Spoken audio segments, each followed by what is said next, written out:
하나님이 태초에 이 천지를 창조하셨습니다. 이 천지를 창조한 이후 우리 인류의 역사가 이제 시작되었습니다.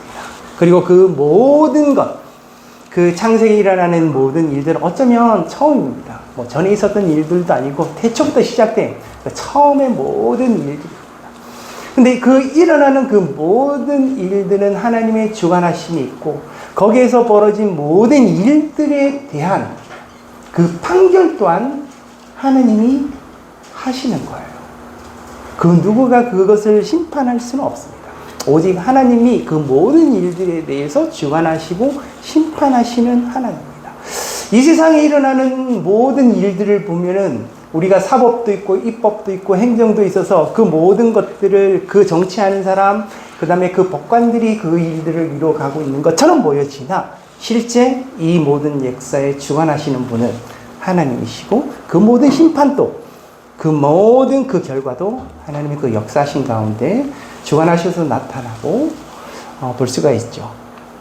그런데 그 하나님의 그 주관되시고 그 심판하시는 그 하나님은 너무나도 완전하시고 공의로우신 분이에요. 인간에게는 빈틈이 있잖아요. 근데 하나님에게는 그 틈이라는 게 없어요. 완전하시고 공의롭게 그 모든 것들을 판결 내리시는 하나님이십니다. 그래서 그 하나님은 그 완전하심으로 그 인간이 지은 이 죄에 대해서도 심판하시고 판결하실 때는 그 완전하심과 그 공의로우심으로 하는 것이 마땅합니다. 하나님의 이 판결의 근거, 그 심판의 근거는 하나님의 명령과 말씀에 있습니다. 하나님이 이렇게 말씀을 하셨어요. 너희가 먹는 날에는 정령 죽으리라. 그래서 인간이 지은 이 죄에 대해서 하나님이 판결하고 심판하시는 그 근거가 있는데 그 근거는 이미 말씀하셨어요. 너희들이 그 선악과 나무, 동산 중앙에 있는 그 선악과의 나무 열매를 먹는 날에는 너희들이 정령 죽으리라. 이렇게 이미 그것을 말씀을 해 주셨고 거기에 따른 그 근거에 따라서 하나님이 판단하시고 우리가 성경이 66권으로 되어 있잖아요. 그죠? 성경이 66권. 근데 하나님의 이 공의로우심과 완전하심에 비추어 보면은 이 창세기가 이 성경이 66권으로 안 될 수도 있겠다는 생각이 들어요. 그냥 창세기로 끝날 수도 있었을지 않았을까? 아니면 그냥 창세기 3장에서 이 성경은 어쩌면 끝났을 수도 있겠다라는 생각이 들어요. 왜? 인간이 죽잖아요. 인간의 범죄함으로 인간은 죽을 수밖에 없고 인간이 죽을 수밖에 없고 죽으면 끝. 그 다음에 나타나는 이 세상의 역사가 뭔 의미가 있겠습니까? 인간이 죽으면 인간의 역사는 끝나고 이 세상의 역사도 끝나버리니까 창세기 3장에서 그냥 깔끔하게 하나님의 완전하심으로 공의로우심으로 이 인류는 범죄함으로 죽고 이 세상은 끝이 났다. 이러면 성경은 끝나는 거예요. 어쩌면 이렇게 끝날 수도 있는 게 어쩌면 성경의 이야기일 수도 있어요. 근데 하나님만이는 그 완전하심과 그 공의로우심 가운데 또 무엇이 있냐면 하나님의 은혜와 사랑이 있는 거죠. 그 죄 가운데 있는 인간의 죽음은 마땅하나 그 죽음에 대해서 다시 구속의 역사가 시작되기 시작합니다. 그 속에 하나님의 은혜의 역사들이 시작되는 거죠. 하지만 인간은 그 인간의 범죄로 인해서 하나님과의 단절됨을 경험할 수밖에 없고 그 죄 가운데 사는 인간의 끊임없는 그 고통과 절망의 시간들은 되풀이될 수밖에 없는. 그리고 이것이 우리 인간사일 수밖에 없는 거죠. 그래서 우리는 이 세상을 살면서 계속해서 그 괴로움과 그 고통의 시간들을 보내는 것들, 이것들이 낯선 게 아니에요. 어쩌면 당연할 수밖에 없는 거죠. 다만 그 가운데 우리들은 그 구속의 역사를 믿고 그 믿음 가운데 사는 삶이 있다는 거죠. 세상이 참 고통스럽고 힘들고 어려운 부분들이 있습니다.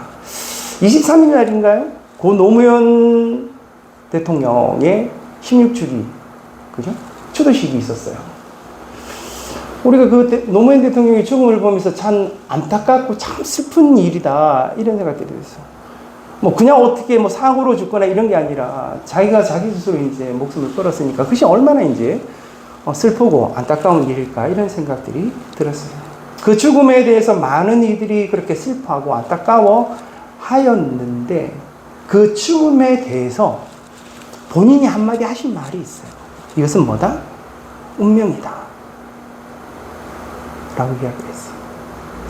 이 사람이 스스로 몸을 끊게 되면, 그것도 대통령이 그렇게 목숨을 끊게 되면은 다 그렇게 생각할 건데, 왜 죽었을까?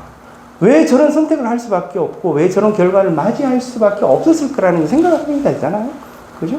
생각을 하게 되는데, 그 모든 그 생각과 그 판단에 대해서 그 스스로 하는 대답이 있었어요. 그게 뭐냐면, 운명이다. 운명이다.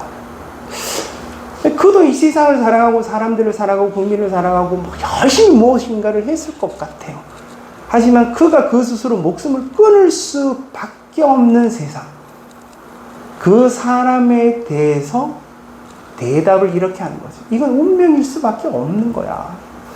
너희들이 그것에 대해서 수많은 해석들을 하겠지만 그 해석에 대해서 나는 대답할 수 있는 게 이게 운명이다라고 말할 수밖에 없다라는 거죠. 저는 그 대답을 들으면서 그런 생각이 들었어요. 그래, 이 세상은 참으로 고통스럽구나. 절망스럽구나. 어떻게 할 수 있는 게 아니구나.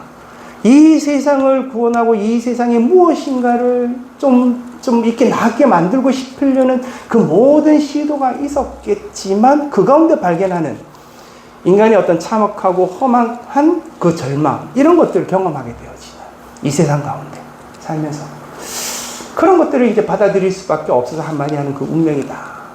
이런 어떤 슬픔과 안타까움들이 그 속에 담겨져 있는 거죠. 세상이 어쩌면 그런 세상이다라는 인식이 어쩌면 우리들 가운데 있을 수 있겠다. 이런 생각이 듭니다. 세상이 참 낙관적일 수 없죠. 그런 세상에 대해서 이 범죄한 이 죄로 인해서 벌어진 이 세상에 대해서 성경은 또 어떤 마음과 어떤 생각을 갖고 있어요. 우리 인간들은 이 범죄한 이 세상 가운데 살면서 어떤 생각과 어떤 마음을 가지고 살아야 될까? 아담과 하와는 그 범죄 이후에 어떤 마음과 어떤 생각을 가지고 살아가고 있는 것일까? 이런 것도 우리가 한번 생각해 보면 좋을 것 같습니다. 그래서 오늘 본문 20절에 보면 이렇게 말씀을 하고 있어요. 아담이 그의 아내의 이름을 하와라 불렀으니 그는 모든 산자의 어머니가 되니라. 아담이 이 죄를 짓고는요, 이 죄가 뭔지에 대해서 알게 되었어요. 그리고 그는 수치심을 느끼고 숨을 수밖에 없었어요. 근데 숨어도 하나님께 숨어 있을 수가 없는 거예요. 하나님께 드러나고 나타날 수밖에 없고 결국에는 하나님과 독대할 수밖에 없었어요. 독대할 수밖에 없었어요. 그래서 하나님은 이 독대하는 이 아담에게 그가 지은 죄에 대해서 이야기하고 그 죄에 대한 그 심판과 그 결과에 대해서 또한 그 저주의 인생에 대해서 이야기를 쭉 아담에 대해서 하와에 대해서 뱀에 대해서 그렇게 판결하시고 이야기하는 것들을 들어보게 됩니다. 죄를 지었을 때 죄 지은 사람은요, 죄가 드러났을 때 오히려 홀감을 할 수 있어요. 근데 그것이 안 드러나고 숨겨져 있을 때는 더 불안하고 두려울 수 있거든요. 어쩌면 아담은 그런 마음이었을 수도 있겠다는 생각이 들어요. 그 숨어서 하나님 혹시 나를 찾으면 어떡할까라는 그 불안과 두려움 벌벌 떠는 그 수치심 가운데 있을 때는 너무너무 힘들고 어려웠을 거라는 생각이 들어요. 근데 아니나 다를까 하나님이 나타나시는 거죠. 얼마나 두렵고 부끄러웠겠어요. 근데 나타나서 이야기하시는 거예요. 네가 죄를 지었다. 그 죄에 대해서 결과는 이렇게 나타날 것이다. 이런 이야기를 듣는 거죠. 그죠? 그 마음에 얼마나 큰 절망과 허망함들이 들어갔어요. 하나님과의 친밀함을 나누고 하나님의 뜻을 헤아리고 하나님의 뜻에 따라서 이 세상을 다스려 나가고 했던 이 아담이었는데 그런 것들을 느꼈을 때 얼마나 힘들고 또 어려웠을까 이런 생각이 들어요. 그럼에도 불구하고 이 아담 속에 어쩌면 새로운 무엇인가가 생기고 있다는 것들을 이 본문 속에서 나타나는 것을 볼 수 있습니다. 아담이 하나님의 뜻에 따라서 하나님의 주관하심에 따라서 자기가 대리자가 되어서 많은 일들을 했을 거예요. 아마 동물들의 이름들도 다 짓고 있었을 거예요. 범죄 이후에 어떻게 생각하면 이 아담은 너무나도 외로웠을 수도 있고 허망했을 수도 있는데 지금 자기가 의지할 수 있는 혹은 위로받을 수 있는 대상은 누구밖에 없느냐면 바로 옆에 있는 여인밖에 없어. 여인, 하와. 그죠? 나와 똑같은 죄를 지었지. 뭐 정말 뭐 나보다 어쩌면 더 못할 수도 있는 그런 하와지만 어쩌면 그 하와를 의지할 수밖에 없지 않았을까 이런 생각이 들어요. 그래서 이 아담이 모든 동물들의 이름을 지었는데 누구의 이름은? 하와의 이름은 짓지 않았어요. 그냥 여자였어요. 근데 아담이 어떻게 해요? 범죄 이후에 그 고통 가운데 그 절망 가운데 무엇을 결정하냐? 하와, 이 여자의 이름을 지어야 되겠다라는 마음이 결정을 한 거예요. 그리고 이름을 지었어요. 뭐라고요? 하와라고 지었어요. 그죠? 이 하와라는 이름의 뜻이 무엇일까? 신학자가 이 두 가지를 이렇게 이야기를 하고 있어요. 많은 신학자들이 첫 번째는 뭐냐면은 하와라는 그 이름을 왜 아담이 하와라고 이름을 지었을까라고 봤을 때 이 뱀이라는 아람어가 뭐라고 되어 있냐면 히와라고 되어 있어요. 뱀을 아람어로 이야기하면 히와가 되어지는데 그 히와의 어원이 아마 하와에서 나왔을 것이다 라고 생각을 하는 거예요. 그러니까 1차적으로 뭐다? 자기에게 가장 가까이 있는 여자이지만 그 여자를 보면서 늘 느끼는 그런 원망스러움이 있는 거예요. 저 여자 때문에 내가 죄를 지었구나. 이런 마음들이 있으니 저 여자에 대해서 어떤 생각이 드냐면 저 뱀 같은 저 사악한 나를 유혹하는 저 여자였어. 이런 생각이 있어서 이 여자의 이름을 하와라고 지었을 것이다 라고 생각을 하는 거죠. 그죠? 그렇게 생각하는 그런 신학자들이 있어요. 네. 그렇게 신학자들이 있고 또 두 번째는 어떤 거냐면은 이 하와라는 이름 속에 담겨져 있는 또 한 가지 의미는 살아있다라는 의미를 가지고 있다는 거예요. 살아있다는 히브리 원어가 하야라는 하야. 근데 이 하야라는 단어의 또 다른 변형이 하와가 되는 거예요. 그러니까 이 하와를 보면서 뭐라고 생각하면 살아있다. 우리가 죽지 않고 지금 현재 살아있다라는 것을 느끼게 되는 거예요. 그래서 이 여자의 이름을 뭐라고 짓는다? 하와라고 짓는다. 그죠? 여러분들 생각에 첫 번째가 맞는 것 같아요? 두 번째가 맞는 것 같아요? 두 번째가 맞는 것 같아요. 이거는 우리의 생각 때문이 아니라 이 뒤에 붙여진 그 성경 구절을 보면 이렇게 말씀하고 있죠. 아담이 그의 아내의 이름을 하와라 불렀으니 그는 모든 산자의 어머니가 되니라 라고 해설을 붙여놓고 있어요. 그래서 이 두 번째 해석, 이 하와를 보면 너무나도 미울 수도 있고 원망스러울 수도 있어요. 뱀같이 나를 유혹한 여자. 그러나 그것보다 먼 우리가 살아있다. 그리고 앞으로 우리의 후손들도 태어나게 될 것이고 그들 또한 생명을 가질 것이야. 그리고 모든 그 생명의 산자의 어머니가 누가 될 것이다? 하와가 될 것이다 라는 것을 아담이 보고 있는 거죠. 그 범죄 이후에도 이런 마음과 이런 생각을 가졌다는 것이 참 신기해요. 이것이 어쩌면은 하나님이 인간을 만드신, 이 아담을 만드신 어떤 그 위대한 부분이 아닐까 이런 생각도 들어요. 그래서 아담은 그런 어떤 생명력을 그 가운데 느끼고 있는 거죠. 범죄 이후에 절망의 인생만을 보는 것이 아니라 아직도 우리가 살아있어서 그 이후에 계속해서 그 생명은 이어져 갈 것이라는 것들을 하와를 통하여서 보고 이것을 하와라는 이름을 지을 때 그것을 생각하고 있었다라는 것을 본 것이죠. 자, 이것이 아담의 생각이에요. 아담의 생각. 다음은 하나님의 생각을 한번 보는 거죠. 하나님 그럼 어떻게 하셨을까? 하나님은 저주의 판결문 뒤에 하나님은 인간과 함께 있음을 숨기지 않으셨어요. 아담과 하와는 그들의 죄를 어떻게 처리할 수가 없었어요. 무화과 나뭇잎을 맡아 치마를 만들어서 그들의 수치를 가리려고 했지만 그것으로 도저히 가릴 수가 없어요. 하나님 보시기에 인간이 불쌍해 보일 수밖에 없는 거죠. 그리고는 이런 생각이 드신 거죠. 그 수치를 너희들이 가리지 않고 살 수는 없다. 그리고 그 나뭇잎으로는 너희들의 그 수치를 가릴 수는 없는 것이야. 그래서 하나님은 이제 마음에 그런 생각을 하신 거죠.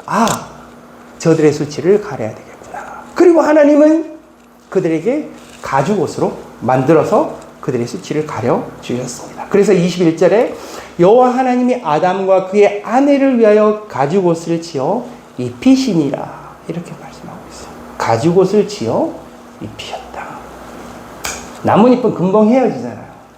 그리고 이 나뭇잎은 얼기설기 걸쳐져서 다 가려지지도 않아요. 자꾸 드러날 수밖에 없어요. 하나님이 그 안타까운 마음들을 아시고 그들에게 무엇을? 가죽옷을 입히셨어요. 이 가죽은 어때요? 얼기설기 되지도 않아요. 그냥 정말 가죽이니까 아무것도 보이지 않아요. 치마로. 그리고 그 가죽옷은 내구성도 좋아요. 오래 지나도 해지지 않아요. 그래서 하나님께서 이 가죽옷을 씌워서 그들의 수치를 가려주셨다. 이 가죽옷을 보면서 여러분 어떤 생각이 드세요?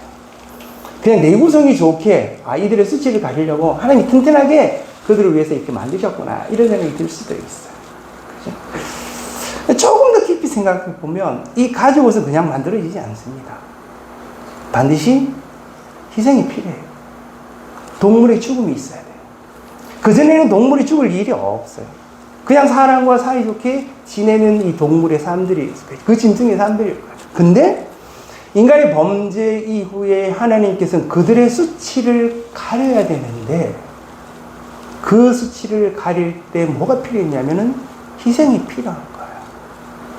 그 죄에 대해서 그 죄의 수치, 그 죄의 결과, 그거를 드러난 것들을 가리려면은 희생이 필요한 거죠. 동물을 죽여서 가죽옷을 만들었더라. 그 후에 구약의 역사를 보면 하나님 앞에 제사를 드리러 가잖아요. 그들은 하나님 앞에 제사를 드리고 예배를 드리러 갈 때마다 그들이 무엇을 했어요? 동물을 죽이는 거예요. 그들은 그들의 죄를 가지고 하나님 앞에 나아갈 수 없어요. 반드시 그들은 그들의 희생 제물을 드려야만 되는 거예요. 제사를 드려야만 돼요. 그 희생의 제물을 드려야만 하나님 앞에 나아갈 수 있어요. 그들의 죄됨을 가리우고 갈 수 있는 유일한 방법은 그들의 동물, 그들의 짐승을 피를 흘려서 죽이고 그 죽음의 제사를 드려야만, 그 희생의 제사를 드려야만 하나님 앞에 나아갈 수 있도록 했다는 거예요. 이것이 우리가 인간이 지은 죄에 대한 결과예요. 우리가 하나님 앞에 예배를 드리잖아요. 구약의 제사를 드리는 그들도 마찬가지예요. 그들 안에 있는 이 예배가 어떤 예배인가는 그들의 제사를 통하여 아는 거예요. 그들은 계속해서 그들의 죄 때문에 희생 제물을 드리는 거예요. 그 동물의 죄가 있는 게 아니잖아요. 하나님이 그 동물의 죄를 받는 것은, 그 동물의 피 흘림을 받는 것은 너희들의 이 죄는 피 흘림이 없이는 사함을 받지 못하기 때문이에요. 그래서 그 희생 제물을 통하여서 그들의 죄가 무엇인지를 경험할 수밖에 없어요. 그들이 늘 하나님 앞에 제사를 드릴 때마다 경험되어지는 거예요. 똑같이 우리도 마찬가지죠. 우리가 하나님 앞에 예배를 드리잖아요. 우리가 이 예배를 드리면서 경험하는 것은 하나님의 은혜와 하나님의 영광과 하나님의 찬양을 우리가 하나님 앞에 드리면 늘 뭐를? 예수 그리스도의 십자가. 보혈을 의지하지 않고는 우리가 주님께 나아갈 수가 없는 거잖아요. 그죠? 이 보혈을 근거하여서, 보혈을 의지하여서 우리가 나아가는 거잖아요. 이 보혈이 말하는 게 우리의 죄거든요. 이 죄로 인해서 벌어진 이 희생에 대해서. 그래서 이 가죽옷을 조금 더 나아가서 예수 그리스도의 예표로 보는 경우도 있습니다. 그처럼 이 희생을 통해서 우리의 죄가 무엇인지를 이 가죽옷을 통해서 보여주고, 이 가죽옷은 또한 하나님의 이 구속의 역사, 이 구원의 역사, 그 가운데 그것이 드러나고 나타난 것들을 볼 수가 있습니다.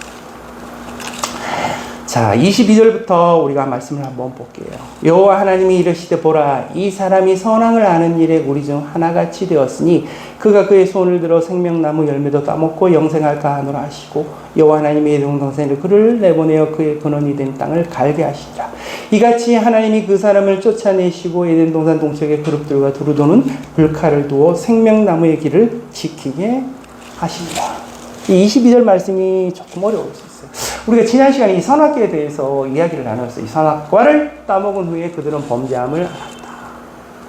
근데 오늘 이 22절 보면은 22절에 여호와 하나님이 이르실 때 보라, 이 사람이 선악을 아는 일에 우리 중 하나같이 되었다라고 했을 때 우리는 삼위일체 하나님을 말씀하실 거예요.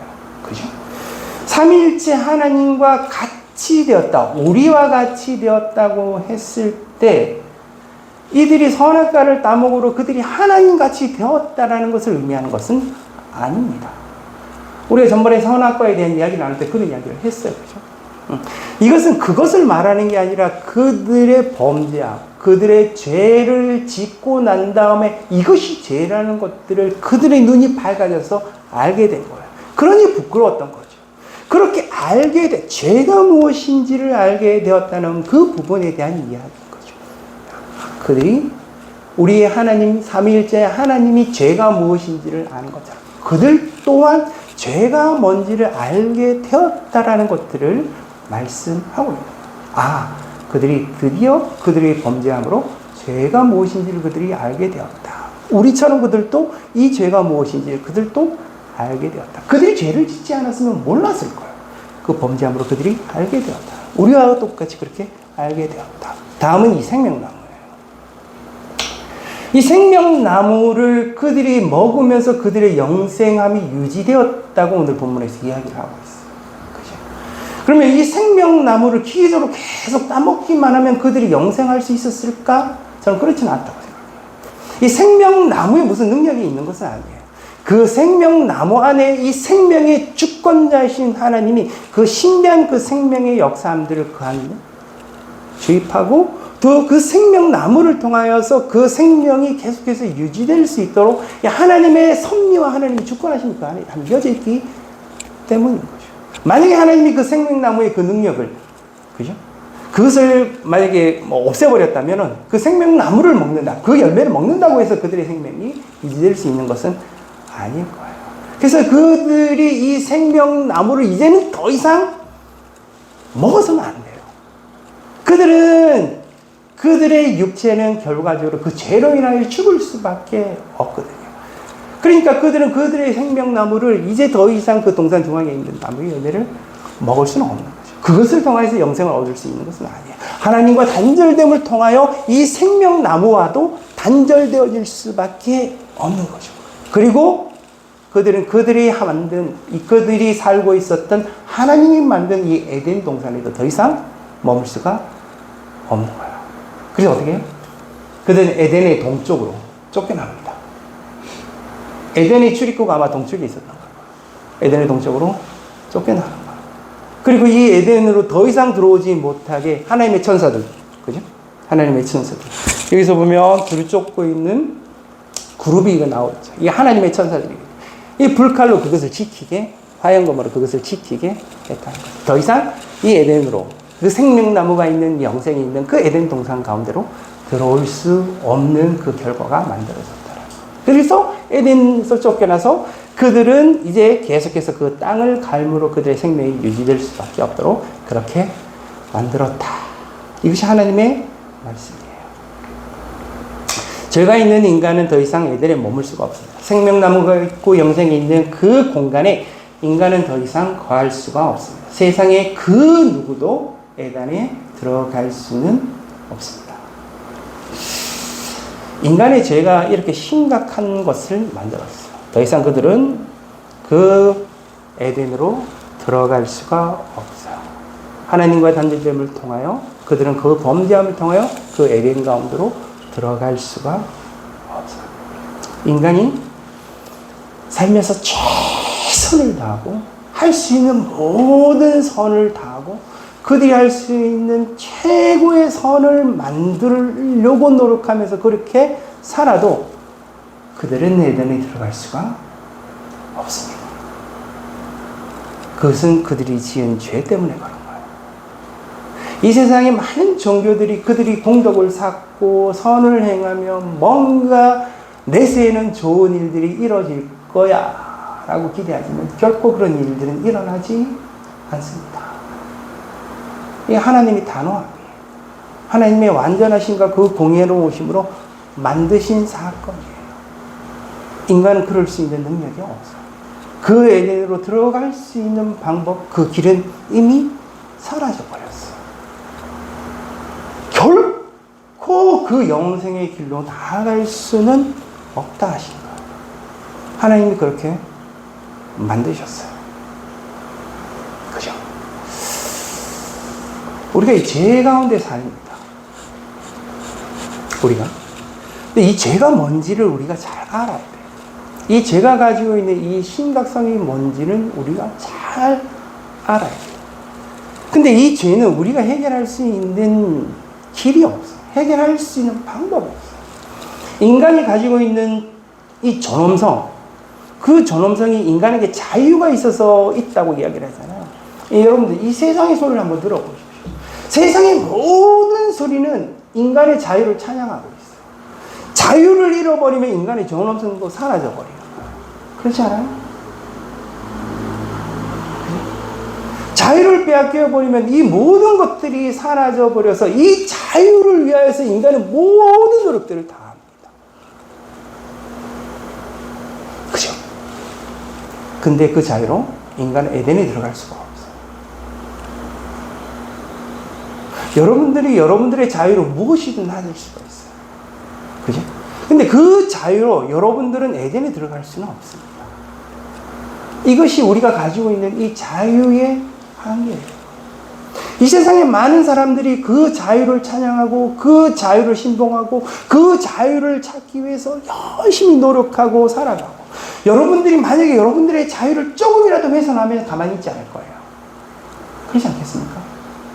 그래서 여러분들은 그 자유 때문에 내가 굉장히 인간의 존엄성을 가지고 있다고 생각할 수도 있어요. 하지만 우리 안에 그 자유도 있지만 뭐가 있는지 아세요? 죄가 있어요. 그래서 우리는 우리가 가지고 있는 그 자유로 절대 에덴에 들어갈 수가 없어요. 이게 하나님이 절대 주권이에요. 절대 주권.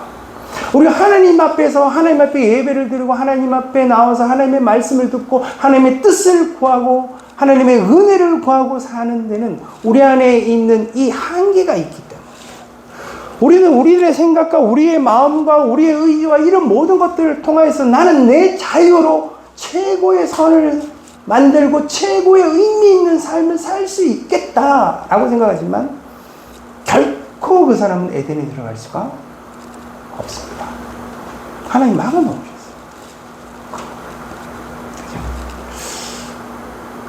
에덴에 들어갈 수 있는 유일한 길은요, 예수 그리스도를 믿는 방법뿐이에요. 예수 그리스도가 우리 죄를 대신하여 죽으심으로 우리 죄가 사해졌다는 것들을 믿는 그 믿음이에요. 그 믿음이 아니면 에덴에 들어갈 수가 없는 거예요. 세상에 있는 사람들을 보면은 이 세상 사람들이 예수 그리스도를 믿지 않는 사람 많은 사람들이 있습니다. 심지어는 교회를 다니도 안 믿는 사람들이 있어요. 그죠? 근데 이 예수를 믿는 게 아무것도 아닌 게 아니에요. 예수 믿는 것은 너무나도 위대한 거예요. 예수 믿는 것 때문에 우리 자유가 조금 박탈되는 게 아닌가 하고 생각하는 세상 사람들도 있어요. 쟤네들은 굳이 자기 자유를 억제해서 교회를 다니고 신앙생활하는 날 이렇게 생각하는 사람들. 근데 우리는 그 자유로 예수 그리스도를 선택하는 거예요. 그 자유로 우리의 신앙의 삶들을 사는 거예요. 근데 그 자유로 이 신앙의 삶을 살고 믿음의 삶을 사는 것, 그게 곧 하나님의 은혜입니다. 노력한다고 안 되는 거예요. 아무리 가서 이야기해 보십시오. 정말 세상에 똑똑한 사람에게 예수 믿어야 됩니다. 예수 믿어야 정말 여러분의 죄가 사해질 수 있습니다. 이것이 하나님의 나라예요. 하나님의 나라에 가는 법은 이 길밖에 없습니다. 여러분, 아무런 논리적으로 설명을 해도 하나님이 허락하시지 않으면 그 사람에게 믿음이 생기지가 않아요.